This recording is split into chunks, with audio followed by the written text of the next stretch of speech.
Hello my dear students. Now today we are going to study the next question from this exercise 1.1. See here, the question is -5/8 and 11/8.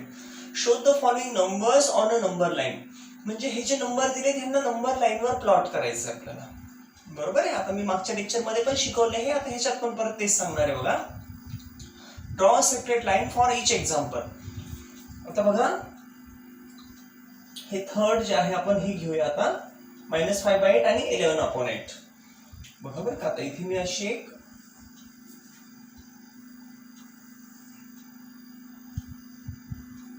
Number line draw केली आहे. तुम्ही स्केलचा वापर करायचा.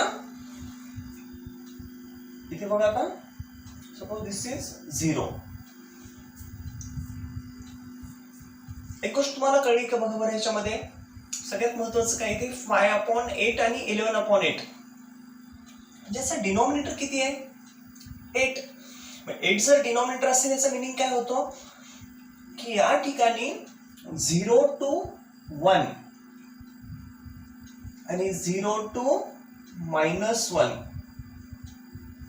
म्हणजे बघा 0 to इकडे +1, 0 to -1, इथे 1 to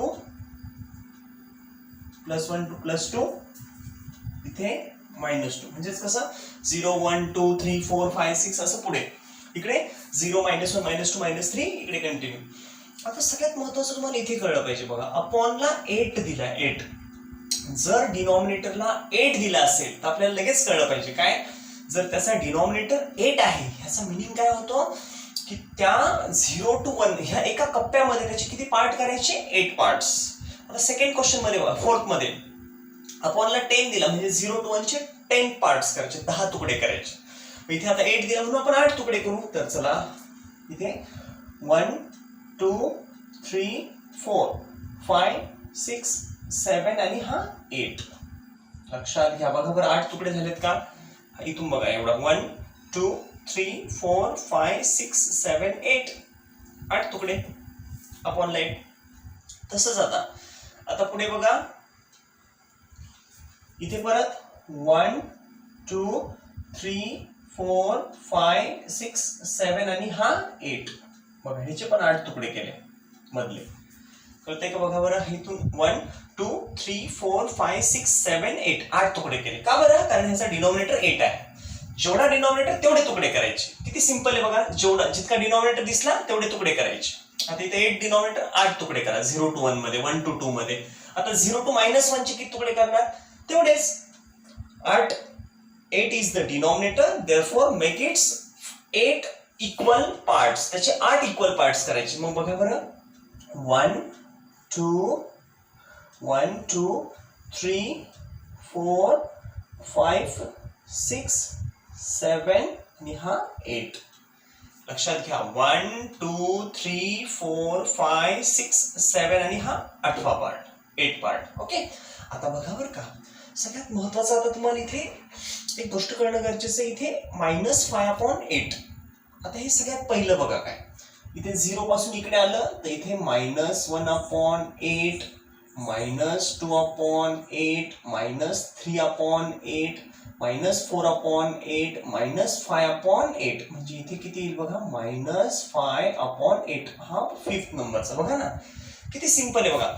इथून -1/8 -2/8 -3/8 -4/8 -5/8 हेच -5/8 इथे आलं लक्षात. या पॉइंटला सपोज नाव देऊन टाका A. आता इकडे बघा, आता 11/8.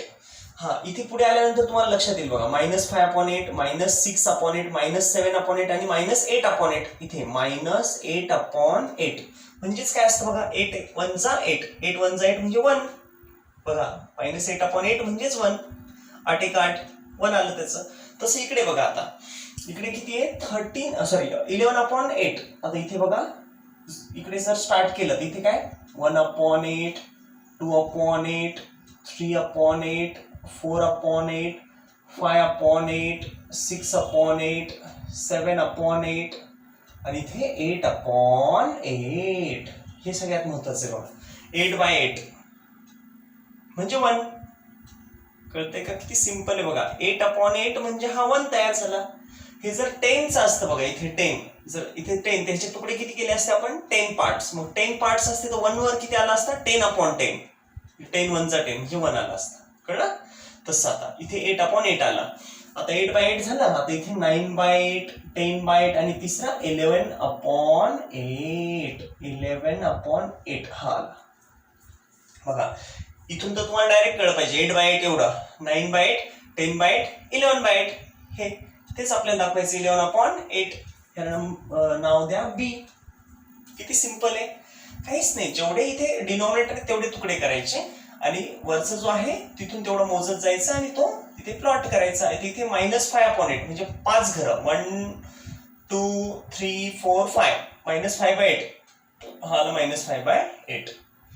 11/8 11 इथून एवढे 8 घरं बघा. 8/8, 9/8, 10/8, 11/8. सिंपल. एखाद्याला नसेल कळत त्याने सरळ इथून मोजायचं. 1/8, 2/8, 3/8, 4/8, 5/8, 6/8, 7/8, 8/8. हे नंतर 9/8, 10/8, 11/8. सिंपल. आता हे दुसरं बघू. आता हे मात्र तुम्हाला आलं पाहिजे बाळांनो. बघा बरं आता हे 4th नंबरचा. हे 13/10 आणि दुसरं -17/10. आता बघू बरं का किती जणांना कळतं हे. तर मी अशीच एक लाईन ड्रॉ करतोय आणि या लाईनवर आपण काय करणार आहोत बघा. इथे आहे हा आपला ओरिजिन. आता ओरिजिन पासून इथून बघा, इथून एवढा हा 1, इथून इकडे 2, इथून इकडे बघा -1, इकडे -2. आता बघा बरं सगळ्यात महत्वाचं काय कळलं तुम्हाला इथे. डिनॉमिनेटरला किती आहे? 10. जर डिनॉमिनेटरला 10 असेल तर तुकडे किती करायचे? 10 तुकडे. बरोबर आहे, 10 पार्ट्स. आता बघा मी इथून सुरू करतो. इथून मध्यभागी ते 5 येतील. हे आता बघा 1 2 3 4 5 1 2 3 4 5 5 तुकडे झाले. 6 7 8 9 आणि हा 10. 0 to 10 एवढे झाले. हे काय मोजून घ्या ना. 1 2 3 4 5 6 7 8 इथे 10 9 10 इथपर्यंत आला 10. आता आपल्याला इथे किती लागत आहे? 17/10 आणि 13/10. आणखी पुढचे घेऊ आपण. पुढचे परत 10 तुकडे. डिनॉमिनेटरला 10 म्हणजे ह्याचे 10 तुकडे. मग पुढचे परत 10 तुकडे. 1 2 3 4 5 6 7 8 9 आणि हा 10. बरोबर आहे. आता इकडे बघा 1 2 3 4 5 6 7 8 9 आणि हा 10. थोडे जवळ झाले.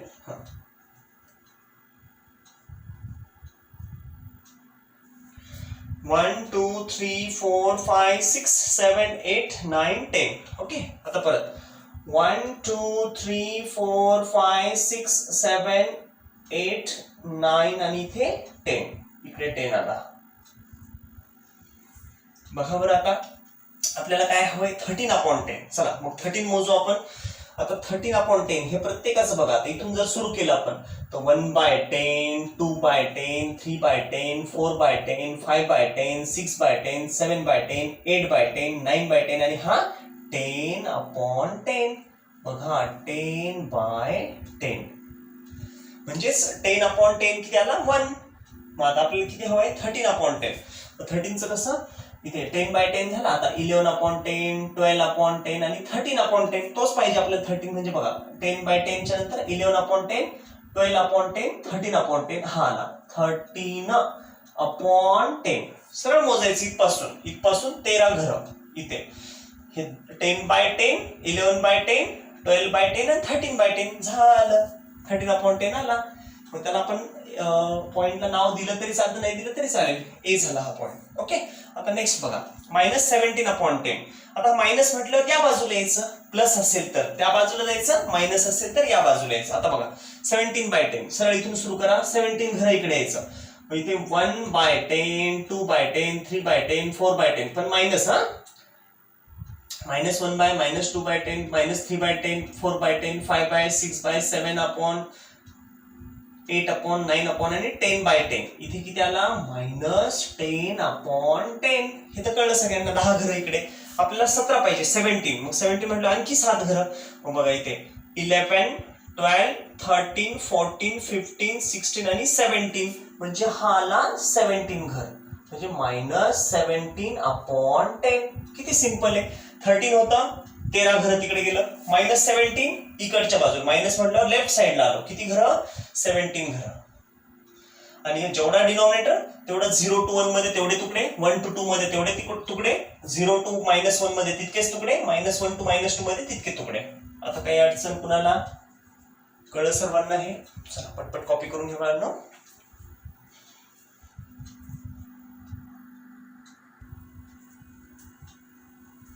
Now see here students, the next question, observe the number line and answer the questions.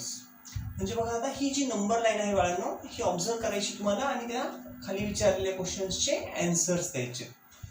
आता सगळ्यात पहिलं जे आहे ह्याच्यामध्ये ती कोणती गोष्ट ती समजून घ्या. इथे 0 आहे आणि त्याला नाव O दिलंय. बघा खाली हे नंबर्स दिले आणि वर त्यांची नावं दिली. 0 ला O आहे, 1 ला F, इथे 2 ला दिलेलं नाहीये, इथे D दिलाय मध्ये, इथे 3, इकडे यात -3 वर A दिलाय, बाकी ही मध्ये दिलेले आहेत असे. ओके. आता बघा सगळ्यात पहिलं तुम्हाला हे कळणं गरजेचं आहे की 0 to 1 मध्ये किती पार्ट्स केलेत, किती तुकडे केलेत ते एकदा बघायचे. मग बघा बरं 0 पासून 1 2 3 4 4 तुकडे केले. म्हणजे जो काही नंबर असेल त्याचा डिनॉमिनेटर किती घ्यावा लागेल? 4. इथे बघा ह्याच्यापासून 1 2 3 4, इथे पण 4, 1 2 3 4, म्हणजे प्रत्येक ठिकाणी 4 तुकडे केले. ह्याचा मिनिंग काय? ह्याला 4 तुकडे केले म्हणजेच काय की या ठिकाणी आपल्याला जो काही नंबर घ्यायचा असेल, जो काही विचारला, समजा हा विचारला असेल तर हा 1/4, कारण 4 तुकडे म्हटल्यावर हा 1/4, 2/4, 3/4 आणि हा 4/4. 4/4 म्हणजे 1, 5/4, 6/4, 7/4, 8/4. हे बघा इथे हा 4/4, इथे हा 8/4. याला जर सॉल्व्ह केलं तर बघा 4 1 जा 4, 4 1 जा 4 म्हणजे 1 येतं. इथे 4 1 जा 4, 4 2 जा 8, 4 2 8 म्हणजे 2. हा किती असेल तुमच्या अंदाजाने सांगा बरं? करेक्ट, हा असेल 12/4. म्हणजे बघा 4 1 जा 4, 4 3 जा 12, 4 3 12 म्हणजे 3 येतं. आलं लक्षात? आता बघा बरं का, आता आपल्याला त्यांनी पहिला क्वेश्चन काय म्हटलंय बघा, काय विचारलंय? Which number is indicated by point B. म्हणजे पॉइंट बी ने कोणता नंबर इंडिकेट होतो. आता बी तर इथे आहे, बरोबर आहे. आता आपल्याला मोजायचं व्यवस्थित. चला तर मग आता इथे तर तुम्हाला हे कळलंय 0 पासून इकडे 1/4, -1/4, -2/4, 3/4, -4/4. म्हणजे हा इथे काय आला? -4/4.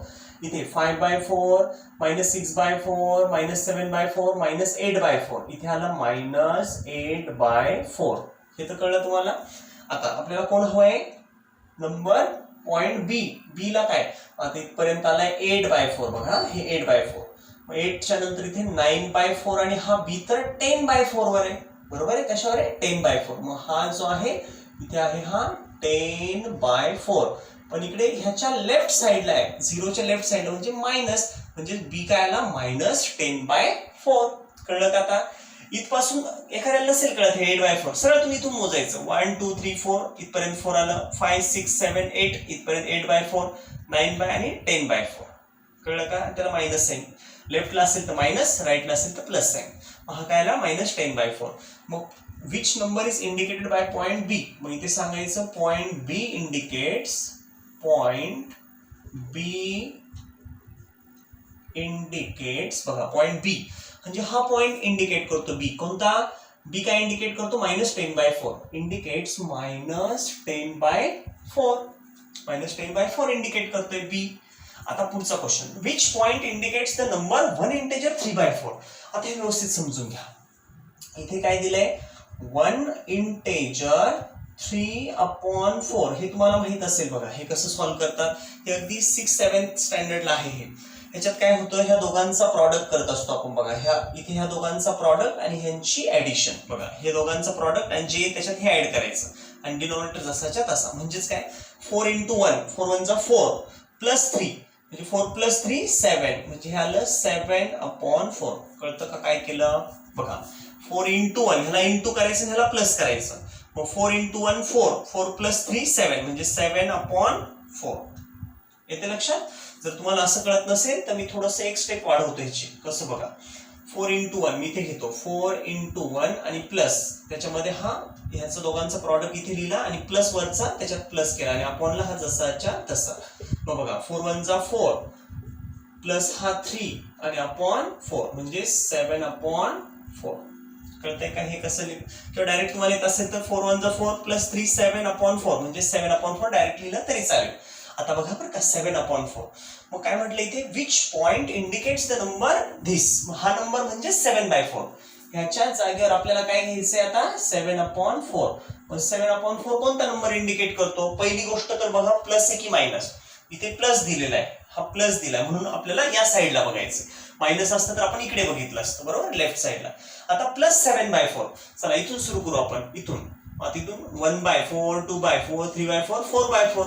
करेक्ट 4/4 5/4 6/4 आणि 7/4. करेक्ट.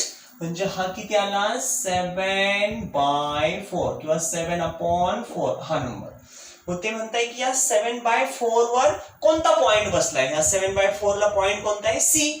मग पॉइंट सी इंडिकेट्स किंवा काय म्हणता येईल आपल्याला which point indicates the number. Point कोणता point point C indicates the number 7/4. म्हणजे ह्या 7/4 ला कोण इंडिकेट करतं तर सी हा पॉइंट इंडिकेट करतो दाखवतो किंवा तिथं बसलेला आहे त्या पॉइंटवर. आलं लक्षात. मी इथे काय म्हणणार पॉइंट सी इंडिकेट्स दिस 7/4. इथे म्हणू आपण पॉइंट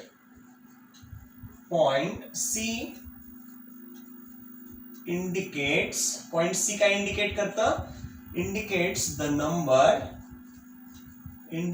नंबर कोणता नंबर 7/4. हा 7/4 इंडिकेट करतं 7/4 आणि तोच म्हणजे 7/4 म्हणजेच कोण आहे हा 7/4 म्हणजेच हा 1 इंटेजर 3/4 हा म्हणजेच हा. ओके कळलं का. मग ह्याच्या जागेवर हा आला म्हणजेच हा नंबर 7/4 आणि 7/4 ला कोण बसलाय सी. तेच आपण सांगितलं पॉइंट सी इंडिकेट्स. ओके म्हणजे तुम्हाला कळलं आता 7/4 इथून 7 घरं बघा हे 4 घरं 5 6 7 घरं 7/4 सी पॉइंट आहे. आता next state whether the statement. आता हे स्टेटमेंट ट्रू आहे की फॉल्स बघायचंय. Point D denotes the number is true or false. आता पॉइंट डी डिनोट करतोय नंबर 5/2. आता बघा हा डी आहे इथे आणि त्यांनी म्हटलंय हा डी जो आहे हा डी 5/2 इंडिकेट करतो का 5/2. आता तुम्ही प्रथम बघितलं नुसतं बघता क्षणी तुम्ही म्हणाल की ते चूक आहे कारण प्रत्येकाचा डिनॉमिनेटर किती 4 4 4 आहे. याचा 2 दिलाय याचा अर्थ ते नसेल पण त्याला सिम्प्लिफाय केलेलं आहे हे आपल्याला कळलं पाहिजे. आता बघा पहिलं आपण काय करू त्या डीचं द पॉइंट डी डिनोट्स. मग आता पहिलं आपण काय करू त्या डी ची पोझिशन जी खरी पोझिशन आहे ती काढून नंतर त्याला सिम्प्लिफाय करू हे 5/2. ओके आता डी काय आहे बघा इथपासून आपण डी पर्यंत मोजत जाऊ.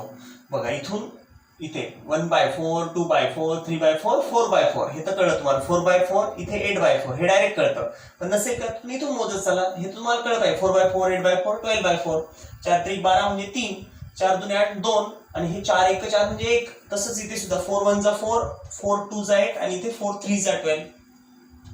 जर इकडे 4th नंबरचा असेल तर त्याला काय येईल बरं इथे 4th नंबरला इथे जो 4 असेल त्याला बघा बरं डिनॉमिनेटरला 4च लागतो. मग इथं किती लागेल 16 म्हणजे 4 चौक 16 म्हणजे हा इथे जो पॉइंट येईल तो 16/4 आहे. कळलं का आता बघा आता आपल्याला काय हवंय point D denotes the number 5/2. आता पॉइंट डी आता डी ला मोजायचं आपल्याला डी पर्यंत. चला आता इथून इथपर्यंत जायचं मोजत. इथून बघा 1 2 3 4 4/4 आला 5/4 इथून 1/4 2/4 3/4 4/4 5/4 6/4 7/4 8/4 8/4 म्हणजे 2 9/4 10/4. अच्छा डी काय आहे 10/4 आहे म्हणजेच इथे हा काय आहे 10/4 10/4. इथे आपण सांगू point D indicates the number. Point D काय इंडिकेट करतोय point D indicates the number. कोणता नंबर इंडिकेट करतो हा डी कोणता नंबर इंडिकेट करतो तर 10/4 नंबर 10/4 10/4 दाखवतो. पण आता याला आपल्याला असं सिम्प्लिफाय करता येईल का बघा. याला 2 ने भाग देऊ, वर आणि खाली दोन्ही, म्हणजे 2 5 जा 10 2 10 2 5 जा 10 आणि इथे 2 2 जा 4 म्हणजेच त्याचं काय आलं 5/2. अच्छा, मग त्यांनी तर 5/2 दिलेलं इथे.